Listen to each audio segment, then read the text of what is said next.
So hello students, in this video we are going to discuss question 3rd and question 4th of exercise 8.2 chapter 8 class 10th maths। तो इससे पहले हमने previous videos में exercise 8.1 और exercise 8.2 के question 1 और question 2 को discuss कर लिया है। उसके अलावा जो आपकी ट्रिग्नोमेट्री की टेबल थी जिसमें हम sin 30, sin 45, sin 60 इसी तरह से सभी ट्रिग्नोमेट्रिक वैल्यूज को बनाना सीखते हैं, उसको भी हमने डिस्कस किया था, उसको बनाने की एक ट्रिक सीखी थी। तो आप उन सभी वीडियोस को देख लें। आज हम स्टार्ट करते हैं यहाँ पे 8.2 के क्वेश्चन नंबर 3 से। तो आइए स्टार्ट करते हैं। क्वेश्चन थर्ड है, if tan a plus B equals to √3, tan a minus B equals to 1/√3। इसके साथ में कंडीशन गिवन है कि a प्लस बी, ए और b का जो सम है ग्रेटर देन 0 है और लेस देन इक्वल्स टू 90 है, और a is greater than b, जो a एंगल की वैल्यू है वो b से बड़ी है। तो जब भी ऐसा क्वेश्चन आएगा आपको क्या करना है, जैसे आप इसमें देख सकते हो tan a plus B, tan a plus B क्या गिवन है, tan a प्लस बी आपको गिवन है √3। तो आपको tan की वैल्यूज में देखना है √3 किसकी वैल्यू होती है। तो हमको पता है √3 वैल्यू होती है 60 डिग्री की। tan 60 की वैल्यू क्या होती है, √3। तो मैं √3 के प्लेस पे लिख सकता हूँ tan 60 डिग्री। ये क्या इम्प्लाई करेगा, ये इम्प्लाई करेगा कि a प्लस बी हमारे पास आ गया 60 डिग्री। या आप ऐसा भी समझ सकते हैं, दोनों साइड tan था तो tan से tan कैंसिल कर दिया, इसको मान लेते हैं इक्वेशन 1। इसी तरह आपको एक और बात गिवन है क्वेश्चन में, tan a माइनस बी आपको गिवन है 1/√3। अब आपको अपनी ट्रिग्नोमेट्री टेबल में देखना है कि 1/√3 किसकी वैल्यू होती है। तो 1/√3 वैल्यू होती है tan 30 की। तो इसकी प्लेस पे मैं लिख सकता हूँ tan 30। यहाँ से हम लिख सकते हैं a minus B equals to 30 degree. तो यहाँ तक तो बड़ा आसान लगा होगा आपको।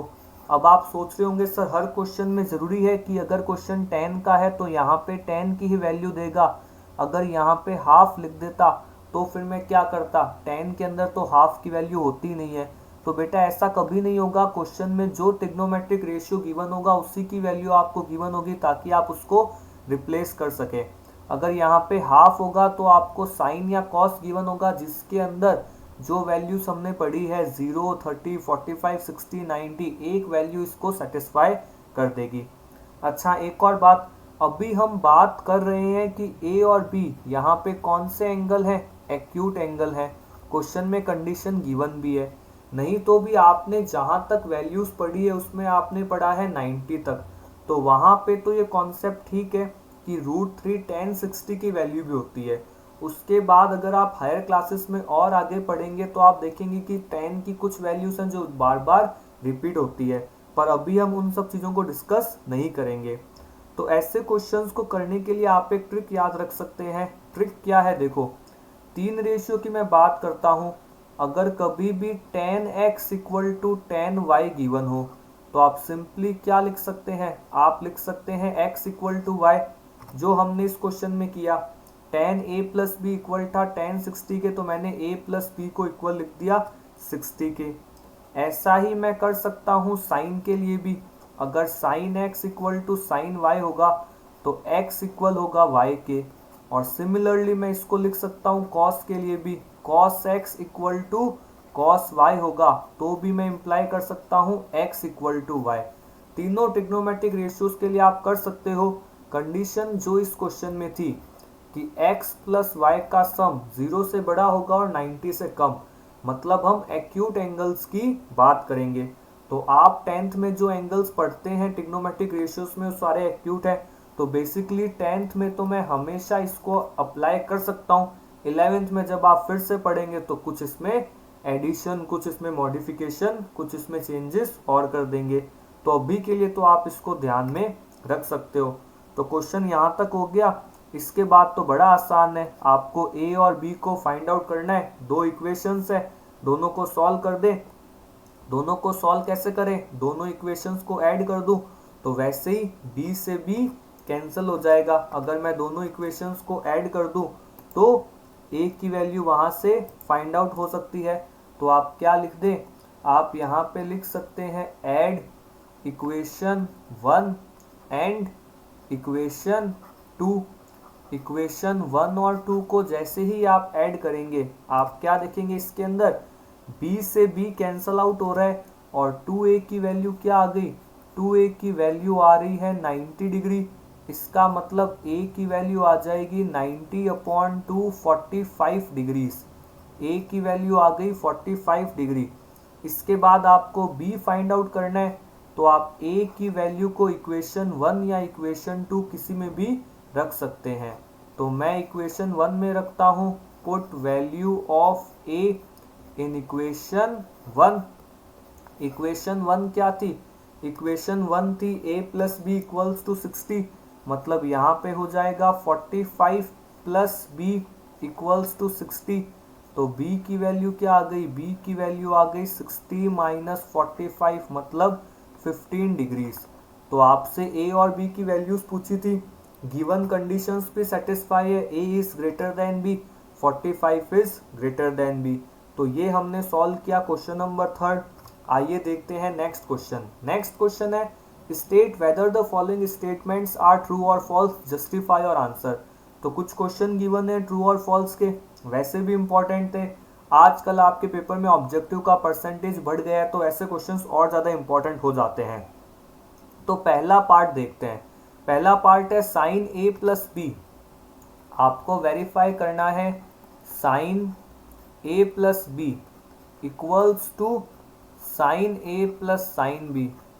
तो बचपन की डिस्ट्रीब्यूटिव प्रॉपर्टी याद आ रही होगी, साइन को ब्रैकेट के अंदर मल्टीप्लाई कर दिया, सही है, ये तो ट्रू लिख देते हैं। पर ऐसा आपको नहीं करना है, पहले भी आपको बताया था ट्रिग्नोमेट्रिक रेशियो का मतलब ये नहीं है साइन और ए को मल्टीप्लाई कर दिया, ए और बी एंगल्स को डिनोट करते हैं। तो यहाँ पे आपको कोई भी वैल्यू आप अज्यूम कर सकते हो ए और बी की, जो वैल्यूज आपको याद हो 0 से 90 के बीच में। अगर मान लो मैं ए को अज्यूम करता हूँ 30, अगर मैं ए को अज्यूम करता हूँ यहाँ पे 30 और बी को अज्यूम करता हूँ 60 और चेक करता हूँ LHS RHS का सेम आंसर आता है या फिर नहीं आता।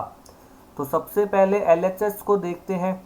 LHS होगी साइन ए प्लस बी, मतलब 30 प्लस 60, तो ये बन जाएगा साइन 90। साइन 90 की वैल्यू होती है 1। अब हम सॉल्व करते हैं RHS को।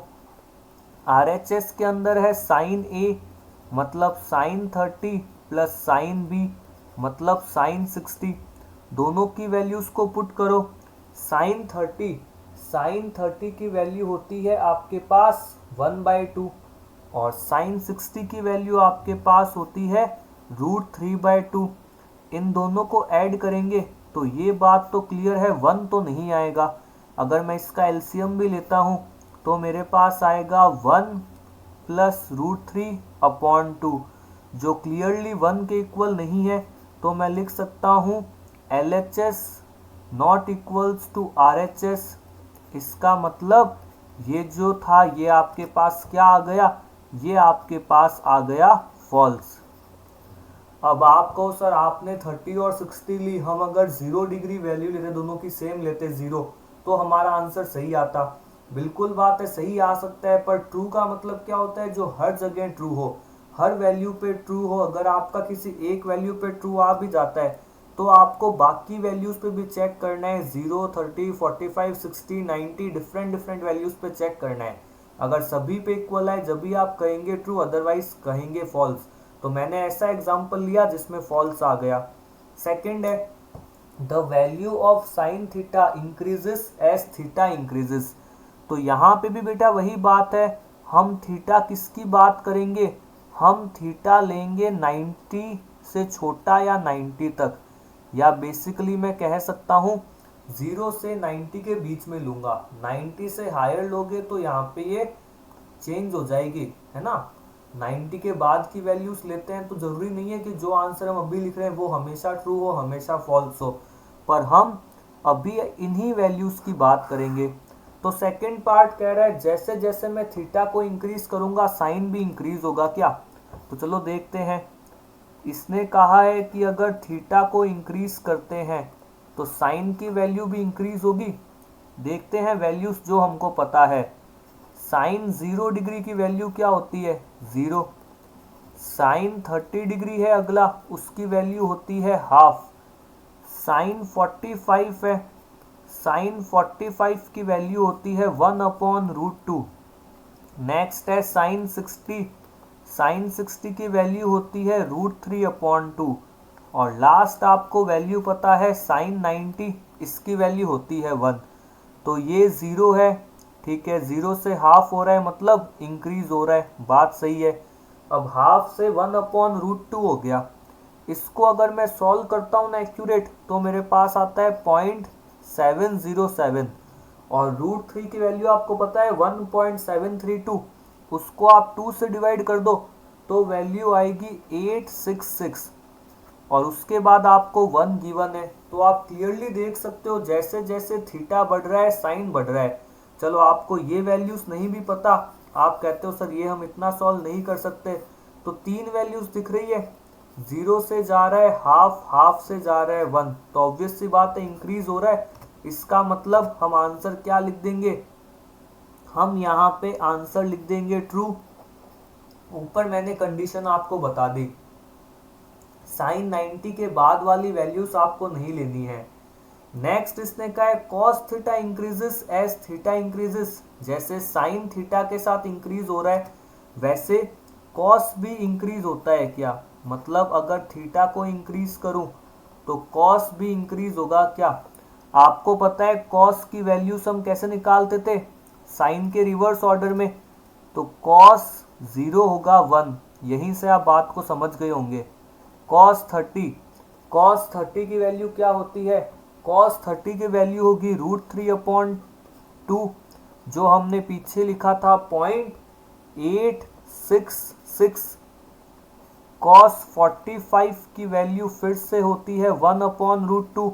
पीछे मैंने आपको बताया था इसका आंसर आता है 0.707। इन वैल्यूज को आप नहीं भी लिखते हैं तो भी आप समझ जाओगे।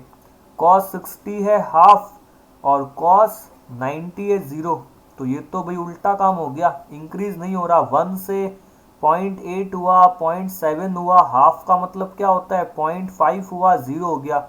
तो ये तो इंक्रीज नहीं हो रहा, ये डिक्रीज हो रहा है। तो ट्रू फॉल्स में मेरा आंसर क्या हो जाएगा, the value of cos theta not increases, ये होता है decrease. The value of cos theta decrease as theta increases.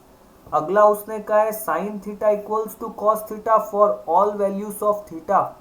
मतलब साइन थीटा और cos थीटा हमेशा इक्वल होंगे। साइन 0 और cos 0 इक्वल है क्या, बिल्कुल इक्वल नहीं है। साइन 30 और cos 30 इक्वल है, जी नहीं, बिल्कुल इक्वल नहीं है। सिर्फ साइन 45 और cos 45 इक्वल है, अदरवाइज ये हमेशा फॉल्स है। तो आप क्या लिख सकते हो, sine theta equals to cos theta only for theta equals to 45। सिर्फ और सिर्फ 45 डिग्री पे ये कंडीशन सही है, बाकी सभी वैल्यूज पे ये क्या है, फॉल्स। फिफ्थ पार्ट उसने कहा है cot a is not defined for a equals to 0। तो ये बात आपको टेबल में बताइए, cot a डिफाइंड नहीं होता a पे। अदरवाइज आपसे पूछा है cot 0 डिग्री, तो cot का फॉर्मूला क्या होता है, cos upon sine, cos 0 upon sine 0। अभी हमने बात देखा था पीछे cos 0 की वैल्यू क्या थी 1 और साइन 0 की वैल्यू है 0। तो मैं यहाँ पे लिख दूं 1/0। तो 1/0 क्या होता है, अपॉन में 0 आ गया, मतलब नॉट डिफाइंड। तो ये वाला ट्रू फॉल्स आपका क्या हो गया, ट्रू। तो यहाँ पे हमने एक्सरसाइज 8.2 फिनिश की। Thank you all.